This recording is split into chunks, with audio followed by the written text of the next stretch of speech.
السلام عليكم. موقف نادر الحدوث ومؤثر جدا.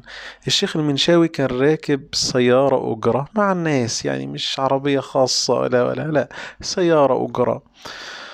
فسمع بتقول لابنها الرضيع ولعله كان يتيما: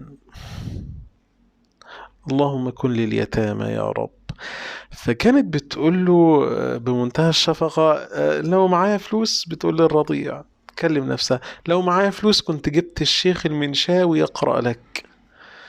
وأيامها الشيخ المنشاوي كان يعني مكسر الدنيا وكان مشهور جدا. فإذا بالشيخ وما كانت تعرف أن الشيخ المنشاوي سيسمع مقالتها هذه وقولها هذا. فما كان من الشيخ المنشاوي إلا أن تفاجأ الناس بصوته يرج السيارة أو الحافلة وهو يقرأ قوله تعالى: فأما اليتيم فلا تقهر، وأما السائل فلا تنهر، وأما بنعمة ربك فحدث. متخيل الصدمة؟ عشان تكتشف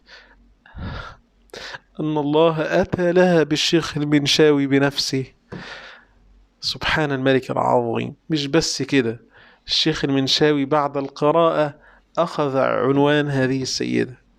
يا الله، لتصير الأمنية واقعا من كل الجوانب. تواضع. فسبحان الملك العظيم الجليل. مشهد مؤثر.